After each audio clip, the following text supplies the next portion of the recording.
नमस्कार, आप देख रहे हैं जोहार झारखंड और मैं हूं आपके साथ विभा उपाध्याय। बुलेटिन की शुरुआत इस वक्त बड़ी खबर से, खबर जमशेदपुर से, जहां परसूडी क्षेत्र के प्लास्टिक फैक्ट्री और गोदाम में भीषण आग लग गई और इस भीषण आगलगी में लाखों की संपत्ति जलकर खाक हो गई है। मौके पर पहुंची फायर ब्रिगेड की 5 गाड़ियों ने बड़ी मशक्कत के बाद काबू पाया है आग पर। वहीं गोदाम मालिक मौके से फरार हो गया। हाईटेक प्लास्टिक फैक्ट्री में शॉर्ट सर्किट से आग लगी थी और जब तक लोग कुछ समझ पाते तब तक आग की लपटों ने आसमान छू लिया। आग की भयावहता बढ़ने पर लोगों ने फायर ब्रिगेड को इसकी सूचना दी, जिसके बाद एक एक कर कुल 5 गाड़ियां मौके पर पहुंचती हैं फायर ब्रिगेड की और घंटों की मशक्कत के बाद जाकर आग पर काबू पाया जा सका। परसूडी थाने की पुलिस भी मौके पर पहुंची और आग लगने की वजहों की जांच अब इस वक्त शुरू कर दी गई है। 2 तस्वीर इस वक्त टीवी स्क्रीन पर आपके, जहां पर हर तरफ आपको सिर्फ आग ही आग नजर आ रही होगी। प्लास्टिक की फैक्ट्री बताई जा रही है जो जलकर खाक हो चुकी है। लाखों की संपत्ति का नुकसान हुआ है और घंटों की मशक्कत के बाद फायर ब्रिगेड की टीम ने आग पर जाकर काबू पाया, लेकिन जब तक आग पर काबू पाया जाता लाखों का नुकसान हो चुका था। अब पुलिस की तरफ से आग लगने के पीछे वजहों की तलाश की जा रही है। फायर ब्रिगेड को बुला करके आग पर काबू पाया गया है और किसका है इस संबंध में जांच करके विस्तृत जांच प्रतिवेदन भेजा जाएगा। काम है बहुत पहले चलते आ रहा है। एसडीओ साहब भी आए थे, वो इस संबंध में भी वो भी। जामताड़ा से बड़ी खबर आ रही है, जहां फतेहपुर थाना क्षेत्र के भीतुड़ी गांव में 2 झोपड़ियों में भीषण आग लग गई और इस आगलगी में हजारों की संपत्ति का नुकसान हुआ है। दोनों झोपड़ी आदिम जनजाति के पहाड़िया परिवार की थी। बताया जाता है कि घर में जल रहे लालटेन की लौ से ये हादसा हुआ। वहीं बेलबोरे गांव में भी एक घर में अचानक से आग लग जाने से हजारों की संपत्ति जलकर खाक हो गई है। पीड़ितों ने अब प्रशासन से मदद की गुहार लगाई है। तो जामताड़ा से ये बड़ी खबर, जहां पर लालटेन पलटने की वजह से आग लग गई और आग लगने से घर का रखा सारा सामान जलकर खाक हो गया। अब इन लोगों के पास छत भी नहीं है। पीड़ितों ने प्रशासन से मदद की गुहार लगाई है।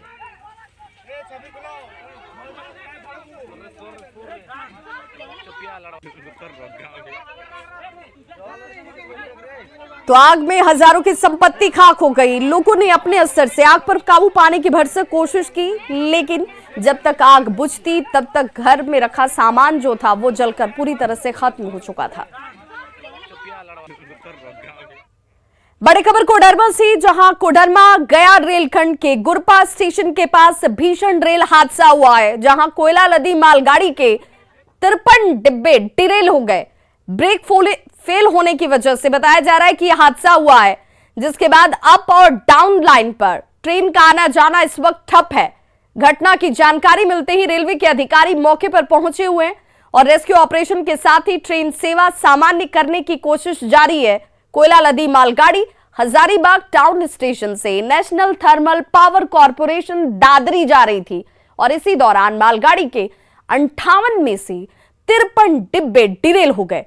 हादसे में ट्रेन के लोको पायलट और गार्ड सुरक्षित बताए जाते हैं।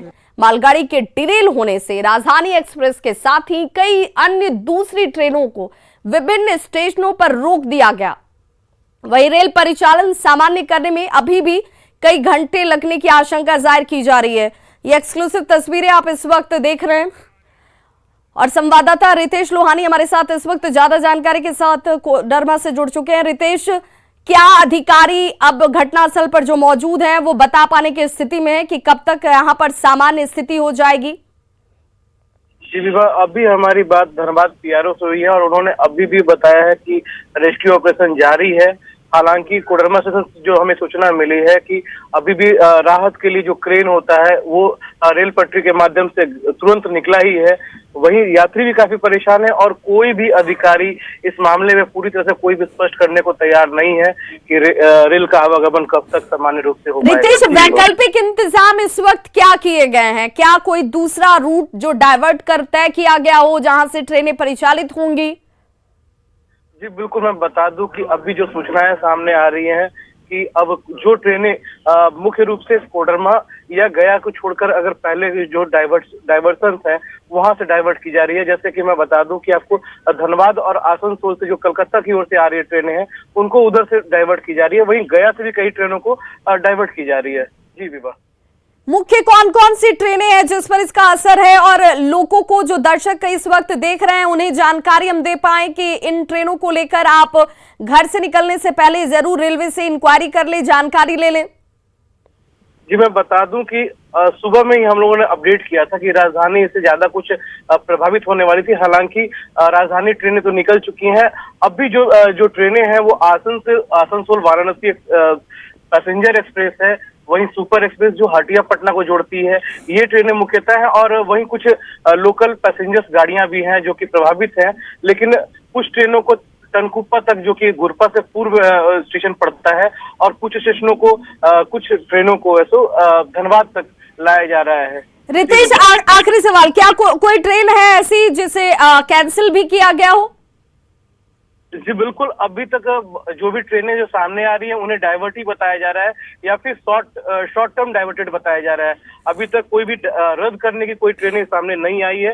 हालांकि अभी पीआरओ इस मामले में कुछ भी स्पष्ट करने से बच रहे हैं कि कौन सी ट्रेन को। चलिए रितेश, आप इस बड़ी खबर पर नजर बनाए रखिए, इससे जुड़ी हर अपडेट हम अपने दर्शकों को सबसे पहले पहुंचाएंगे। फिलहाल इस जानकारी के लिए बहुत बहुत शुक्रिया। और इस पूरे मामले पर पूर्व मध्य रेलवे के सीपीआरओ से खास बातचीत की हमारे संवाददाता अमित कुमार ने। उनका क्या कुछ कहना है, जरा आप भी सुनिए। धनबाद मंडल के कोडरमा और मानपुर रेलखंड के बीचों बीच गुरपा स्टेशन पर आज एक मालगाड़ी जो है वो दुर्घटनाग्रस्त हो गई है। वीरेंद्र जी, ये घटना कैसे हुई और कब हुई है? देखिए, ये घटना आज सुबह 6:30 के आसपास हुई है, गुरपा स्टेशन के पास ही हुई है। इसमें कि हमारे बॉक्सिंग लोडेड कोल ये बनाडाग से लोड होके ये जा रही थी एनटीपीसी दादरी को। स्टेशन के लिमिट में ही हुई है ये दुर्घटना। कॉज क्या लगता है, किस कारण से हुआ? प्राइमा फेसी अभी आया नहीं है। अभी हम लोग रेस्क्यू और रिलीफ ऑपरेशंस में है लगे हुए, कैसे बचाया जाए, और हमारी टीम पहुंच रही है, वो एग्जामिन करके बताएगी। ये कहा जा रहा है कि अप एंड डाउन दोनों ही परिचालन बाधित हुआ है इसके कारण से। कब तक परिचालन बहाल कर लिया जाएगा? जी, दोनों अप एंड डाउन दोनों प्रभावित हुई है। और अभी हमारी एक्सपर्ट टीम, विशेष टीम पहुंच रही है, वो एग्जामिन करेगी, क्योंकि ये लोडेड था और कोयला भी थी, तो एग्जामिन करके हमें वो समय बता पाएंगे कि कितने टाइम में। फिर भी मतलब आज हो जाएगा या कल तक का वक्त लगेगा? रिशेड्यूल होने में कई ट्रेनों को रिशेड्यूल भी करना पड़ेगा। देखिए, हम लोग मेल एक्सप्रेस गाड़ी कोई भी हम लोग रिशेड्यूल नहीं कर रहे हैं। फेस्टिवल का टाइम है, हम लोग गाड़ी को डाइवर्ट करके चला रहे हैं। देखिए, हमारा जो डाइवर्सन होगा वो मुख्यतः होगा जो लॉन्ग डिस्टेंस में ट्रेनें हैं, जो शॉर्ट डिस्टेंस में ट्रेनें हैं, वो डीडीयू से सीधा पटना मेन लाइन झाझा होते हुए गाड़ी निकलेगी। दूसरा डाइवर्सन हमारा रूट है, गया से ही डाइवर्ट कर देंगे हम लोग क्यूल के लिए केजी लाइन में, फिर वहां से वो झाझा से वो चली जाएगी। जो ईस्ट जाने वाली गाड़ियां हैं, जो झारखंड की जाने वाली गाड़ियां हैं, उसको हम लोग डेहरी से गरवा होते हुए बरका सीआईसी लाइन से लोग निकाल देंगे। तो गाड़ी कोई भी प्रभावित नहीं करेंगे पैसेंजर मेल एक्सप्रेस ट्रेन। थोड़ी बहुत जो शॉर्ट टर्मिनेशन होगी वो लोकल जो पैसेंजर ट्रेन से होगी। लेकिन सबसे बड़ी बात है कि लोगों के बीच जो है वो कहीं ना कहीं एक कौतूहल हो गया है कि ट्रेन दुर्घटनाग्रस्त हो गई है तो अब परेशानी बढ़ जाएगी, यात्रा समय पर पूरी हो पाएगी नहीं हो पाएगी। न्यूज 18 के माध्यम से यात्रियों से को क्या कहना चाहेंगे आप? आपके माध्यम से मैं ये कहना चाहूंगा कि कोई भी मेल एक्सप्रेस ट्रेन को हम लोग कैंसिल नहीं कर रहे हैं। जो भी फेस्टिवल्स में जा रहे हैं लोग, उनको हम डाइवर्टेड मार्ग से उनके घर तक पहुंचाएंगे। कैमरा पर्सन सुबोध के साथ अमित कुमार, न्यूज 18 पटना। तो पूर्व मध्य रेलवे के सीपीआरओ थे, उनका सीधे तौर पर कहना था कि कोई भी एक्सप्रेस ट्रेन जो है वो कैंसिल नहीं की जा रही है, उसे वैकल्पिक रास्तों के जरिए गंतव्य तक पहुंचाया जा रहा है। यात्रियों की परेशानी को ध्यान में रखते हुए ये तमाम व्यवस्थाएं इस वक्त सुनिश्चित की जा रही हैं, तो लोगों को घबराने की या इससे परेशान होने की जरूरत नहीं है। अगली खबर हजारीबाग से, जहां पर 23 हाथियों के झुंड ने बड़कागांव प्रखंड में जमकर उत्पात मचाया। हाथियों के झुंड ने पसीरिया के सिरका टोला में 6 घरों को ध्वस्त कर दिया, साथ ही घर के अंदर रखे अनाज को चट कर गए। खेतों में लगी धान और दूसरी सब्जियों को हाथियों के झुंड ने रौंद दिया है। हाथियों का ये झुंड पास के ही जंगलों में मौजूद है और यही वजह है कि लोग इस इलाके के दहशत में हैं। लोगों ने हाथियों के बारे में वन विभाग को जानकारी दी, लेकिन वन विभाग के कर्मी मौके पर पहुंचे ही नहीं। इधर नाराज लोगों ने मुआवजे के लिए वन विभाग से गुहार लगाई है।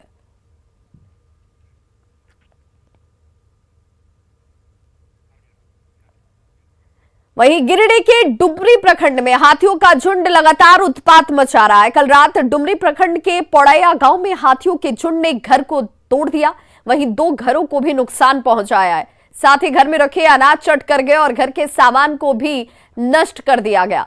बताया जाता है कि हाथियों के झुंड से करीब 12 हाथी बिछड़ गए हैं और जंगल में इन हाथियों ने डेरा डाला हुआ है। हाथियों के उत्पात से ग्रामीण डर के साए में जीने को मजबूर है। वहीं वन विभाग लोगों को हाथियों के उत्पात से राहत दिलाने में अब तक फेल ही नजर आता है।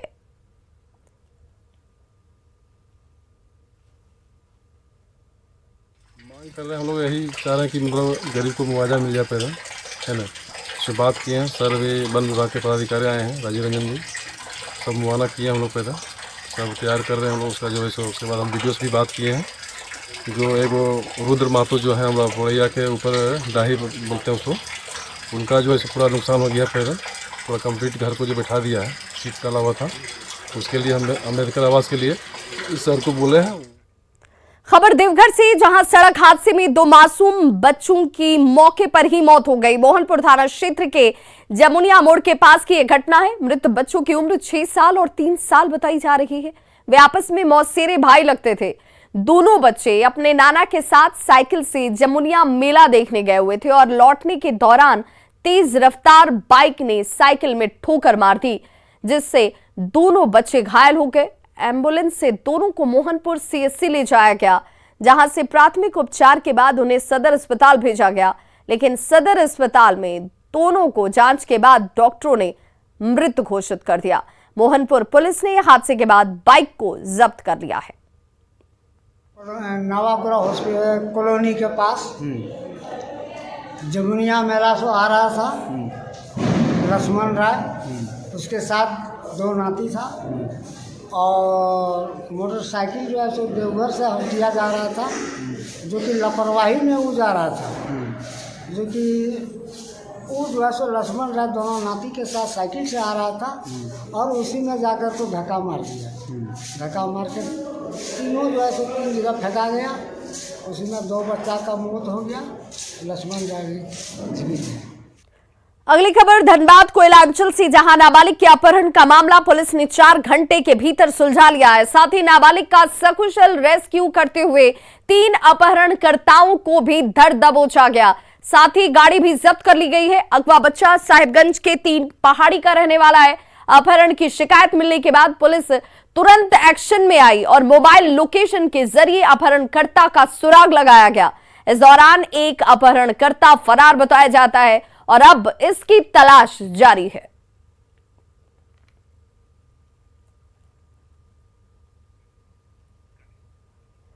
छठ महापर्व से पहले जहां एक तरफ रांची नगर निगम के कर्मचारी तालाबों की साफ सफाई में जुटे हुए हैं, तो वहीं दूसरी तरफ रांची वासी जो हैं, और इन रांची वासियों में कुछ लोग ऐसे हैं जो इस सफाई अभियान को फेल करने में जुटे हुए हैं। हम आपको दिखा रहे हैं रांची के छठ घाट की यह तस्वीर, जहां 30 और 31 अक्टूबर को हजारों छठ व्रती भगवान भास्कर को अर्घ देने के लिए पहुंचेंगे। लेकिन एक तरफ साफ सफाई करने के लिए जो निगम कर्मी है, सफाई कर्मचारी हैं, वो जी जान से लगे हुए घंटों की कड़ी मशक्कत कर रहे हैं। वहीं दूसरी तरफ लोग कचरे को तालाब में फेंक रहे हैं। और ऐसे में बड़ा सवाल है कि जब आम लोग अपनी जिम्मेदारी नहीं समझेंगे तो आखिर तालाब कैसे साफ होगा। लोगों को छठ के मौके पर घाटों पर साफ सफाई अगर चाहिए तो उसमें सहभागी बनना होगा। आपकी खुद का भी दायित्व है, आपकी भी जिम्मेदारी है। जायजा लिया रांची संवाददाता रूपाली त्रिपाठी ने।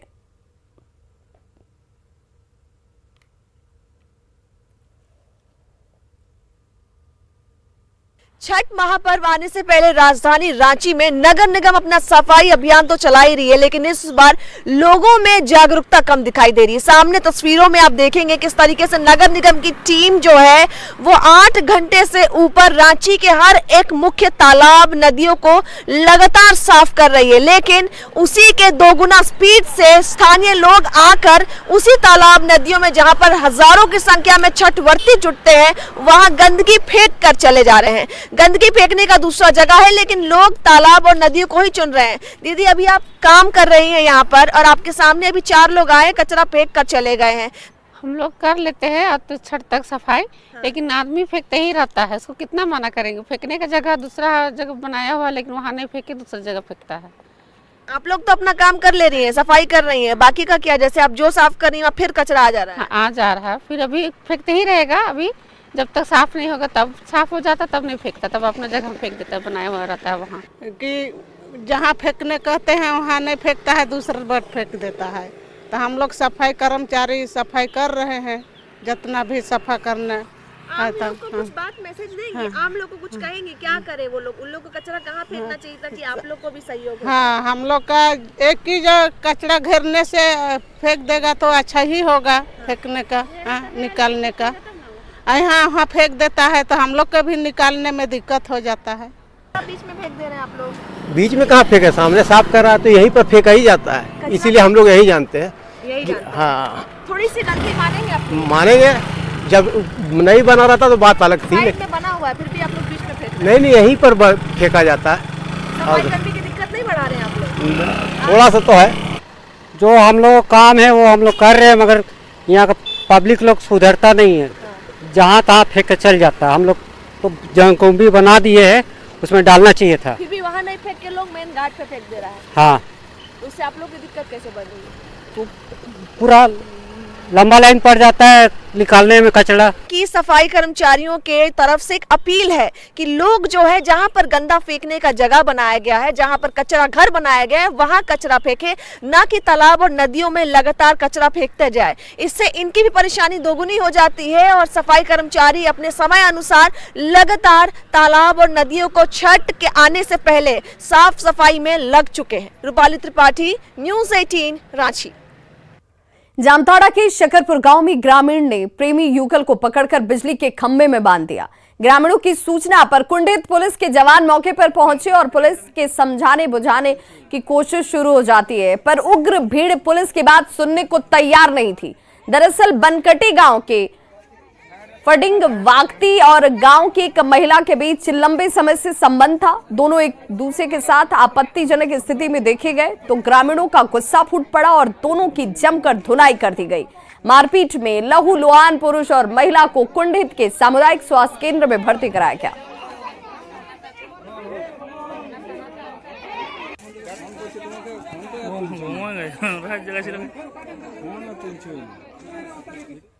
चतरा पुलिस ने हंटरगंज से शातिर टीएसपीसी नक्सली वीरेंद्र भोक्ता को हथियार, कारतूस और मोबाइल के साथ गिरफ्तार कर लिया है।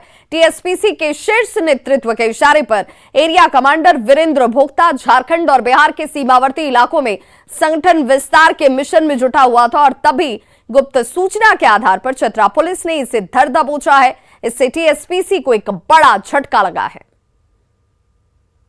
मंडल पुलिस पदाधिकारी के नेतृत्व में एक टीम बनाई गई और उस टीम में थाना प्रभारी हंटरगंज एवं वहां के पदाधिकारी कृष्णा एवं निरंजन को सम्मिलित किया गया। टीम जब छापेमारी की जावा दोहर के जंगल में जाकर के तो एक व्यक्ति गिरफ्तार हुआ जो एरिया कमांडर था। उसके पास से .315 बोर का एक थर्नट, .315 बोर का 4 जिंदा कारतूस और एक कीपैड मोबाइल भी जब्त किया गया है। इसका आपराधिक इतिहास भी खंगाला जा रहा है और हम लोगों ने FIR दर्ज कर लिया है, अग्रतर कार्रवाई की जा रही है। रांची के किशोरगंज स्थित काली पूजा स्वागत समिति की तरफ से महाआरती का आयोजन किया गया। इस महाआरती में 1100 महिलाओं ने हिस्सा लिया और सभी महिलाएं एक ही रंग का वस्त्र धारण कर आरती में शामिल हुई। काली पूजा समिति की ओर से काली पूजा के मौके पर हर साल महाआरती का आयोजन किया जाता है और इस दौरान अलौकिक नजारा देखने को मिलता है।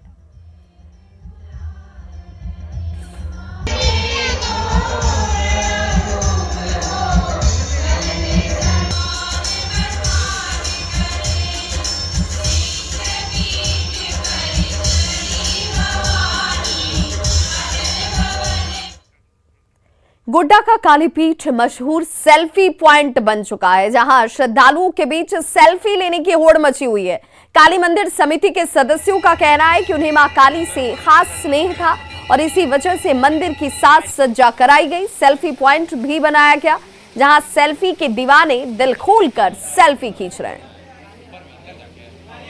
गोड्डा में आई लव कालीपीठ आकर्षण का केंद्र बना हुआ है और पूरे जिले भर से लोग यहाँ पर सेल्फी पॉइंट के रूप में इसे बनाया है। और गोड्डा के पांडुबथान में ये जगह बनाया गया है, जहाँ पर कि सेल्फी लेने के लिए लोगों की जो लगातार भीड़ है वो बढ़ती जाती है। आप देख सकते हैं कितनी खूबसूरती के साथ इसे बनाया गया है और इसी काली पूजा के दौरान यानी इसी वर्ष इसका शुभारंभ किया गया है। यहाँ पर मंदिर के एक सदस्य हैं हमारे साथ, जिनसे हम जानने का प्रयास करेंगे कि आखिर उनके अंदर क्या कुछ आया कि इतना भव्य मंदिर जो है यहाँ पर निर्माण हुआ। ये माँ का ही इच्छा था कि हम लोग इनको यहाँ पर स्थापित करें, और ये मंदिर कैसे बनता चला गया ये हम नहीं बता सकते। शायद लोग विश्वास नहीं करेंगे। कितने दिनों में बना इतना भव्य मंदिर? मतलब 8 से 9 महीने में ये बन के कम्प्लीट हो गया। और हमें लगता है जिले में सबसे भव्य मंदिरों में से भी एक। मतलब ये तो हम नहीं बता सकते हैं कि, लेकिन ये बता सकते हैं कि आई लव कालीपीठ का ये था और कहाँ से? ये सावन का है, ये सावन का सोच था कि मतलब आई लव कालीपीठ, काली माँ से एक लगाव है तो वो इनके नाम से ही लगा। लोगों ने सेल्फी पॉइंट बना लिया यहाँ पर सेल्फी लेने। हाँ, मतलब लोग काली माँ से ज़्यादा सेल्फी तो यहाँ पर लोग आकर के ले। तो ये आकर्षण का केंद्र बना हुआ है, क्योंकि गोड्डा जिले भर से अगर हम बात करें तो जिले भर से जो लोग हैं श्रद्धालु भक्त हैं वो इस मंदिर प्रांगण में आ रहे हैं और इस जगह पर जो है वो सेल्फी लेकर अपने घरों तक जा रहे हैं। गौरव झा, न्यूज़ 18 गोड्डा। तो खबरों का सिलसिला लगातार जारी है, आप देखते रहिए न्यूज़ 18 बिहार झारखंड। यहाँ खबरों का सिलसिला कभी नहीं थमता।